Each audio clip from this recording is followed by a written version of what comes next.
Assalamualaikum warahmatullahi wabarakatuh. Perkenalkan, saya Siska Susantari, Prodi Tadris Matematika, Fakultas Tarbiyah dan Keguruan, Universitas Islam Negeri Mataram. Pada video kali ini, saya akan membahas dua metode penting dalam mengerjakan matematika, yaitu menekankan cara moderat dan menghindari cara membosankan. Kedua metode ini terinspirasi dari cara Rasulullah SAW mengerjakan ilmu kepada umatnya dengan pendekatan yang bijaksana dan sesuai dengan kemampuan audiensnya. Yang pertama, Rasulullah SAW selalu menyampaikan ilmu secara bertahap dan mudah dipahami, tanpa membebani orang yang diajari. Dalam hadis riwayat Bukhari dan Muslim, beliau bersabda, "Lakukanlah amal sesuai dengan kemampuan kalian, karena Allah tidak akan bosan hingga kalian bosan." Prinsip ini mengajarkan kita untuk tidak memaksa siswa memahami terlalu banyak hal sekaligus. Selain itu, Rasulullah juga sangat peka terhadap kebosanan orang lain. Beliau tidak memperpanjang nasihat hingga membuat audiensnya kehilangan perhatian. Dalam pengajaran matematika, prinsip ini sangat relevan, terutama karena banyak siswa merasa matematika ini sulit atau membosankan. Oleh karena itu, kita harus membuat pembelajaran menarik dan menyenangkan. Yang pertama, menekankan cara moderat. Cara moderat ini berarti mengerjakan materi secara bertahap sesuai dengan kemampuan siswa. Dalam matematika ini sangat penting karena materi bersifat berjenjang. Jika siswa tidak memahami konsep dasar, mereka akan kesulitan memahami materi lebih kompleks. Contoh aplikasi dalam matematika, yang pertama, mengerjakan operasi penjumlahan dan perkalian.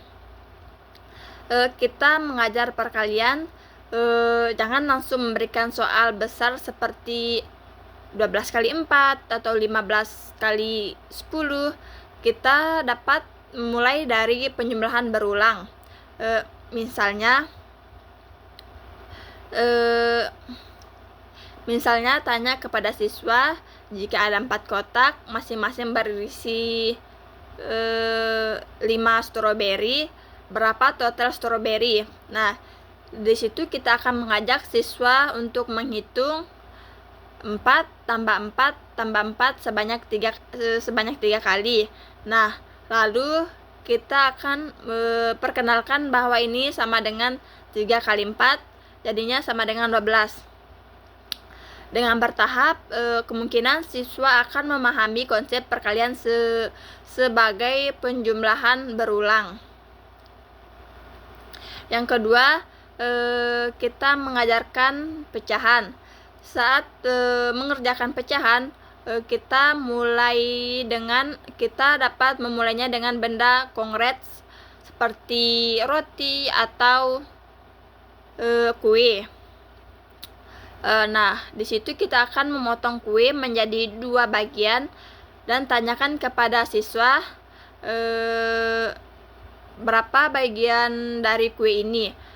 Setelah itu, tunjukkan bahwa jika kedua bagian digabungkan, hasilnya adalah menjadi 1 utuh.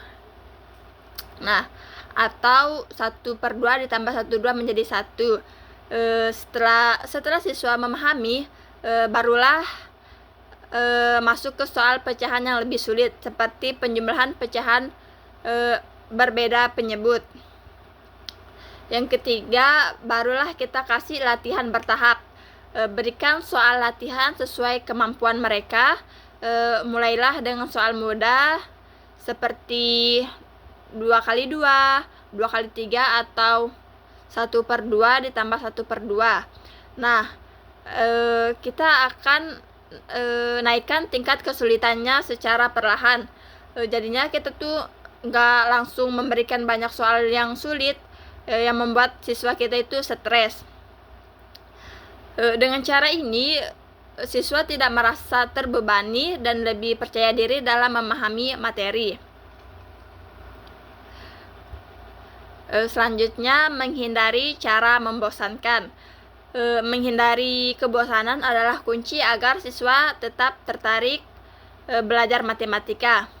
Rasulullah SAW memahami bahwa manusia itu memiliki batasan perhatian, sehingga beliau selalu menggunakan metode yang menarik, seperti bercerita atau bertanya langsung kepada audiensnya. Dalam matematika, kita bisa menerapkan prinsip ini dengan berbicara. Cara menghindari kebosanannya yaitu yang pertama, bisa kita gunakan alat peraga. Contohnya, kita dapat menggunakan kertas berbentuk lingkaran untuk mengerjakan pecahan. Nah, kita akan potong lingkaran menjadi berapa bagian dan kita akan tunjukkan kepada siswa secara visual seperti 1/2 atau 1/4. Ini membantu siswa memahami konsep dengan lebih mudah. Yang kedua, kita akan bermain matematika. Adakan permainan seperti kuis cepat atau lomba hitung. Nah, misalnya kita akan membuat perlombaan kelompok. Siapa yang bisa menghitung jumlah strawberry lebih cepat jika ada 4 kotak berisi 5 strawberry per kotak. Dengan permainan seperti ini, kemungkinan siswa akan belajar sambil bersenang-senang.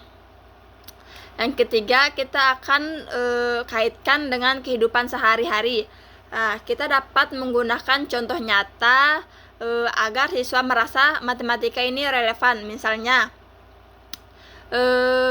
jika kamu memiliki uang 10.000 dan membeli kue seharga 4.000, berapa uang yang tersisa? Atau ibu memotong kue menjadi 8 bagian. Jika kamu memakan 3 bagian, berapa sisa bagian kue yang ada? Nah, yang keempat, kita dapat menggunakan cerita matematika. Kita akan menceritakan masalah yang melibatkan matematika, seperti ada seekor kambing yang memakan 3 dari 5 rumput di ladang. Jadinya berapa banyak rumput yang tersisa? Dengan soal cerita seperti ini, siswa tidak merasa seperti sedang diuji, tetapi sedang bermain teka-teki. Kesimpulannya, jadi mengerjakan matematika dengan cara moderat dan menghindari kebosanan adalah kunci untuk memastikan siswa memahami materi tanpa merasa tertekan. Dengan cara moderat ini membantu siswa belajar secara bertahap, sedangkan metode yang menghindari kebosanan membuat pembelajaran tetap menyenangkan. Jadinya kita ajarkan matematika secara bertahap melalui dari konsep dasar sebelum masuk ke tingkat kompleks. Nah, kita dapat menggunakan alat bantu, permainan, dan soal cerita untuk membuat pembelajaran menarik. Dengan mengikuti cara ini, jadinya kita tidak hanya membantu siswa memahami matematika, tetapi juga menjadikan proses belajar sebagai pengalaman yang mereka nikmati. Inilah yang memberikan metode pengajaran. Yang mencerminkan metode pengajaran Rasulullah SAW yang penuh hikmat. Jadi, bagaimana menurut kalian pengajaran yang paling efektif untuk mengerjakan matematika kepada siswa? Sekian dari saya. Kalau ada kesalahan atau salah ucapan, mohon maaf. Wassalamualaikum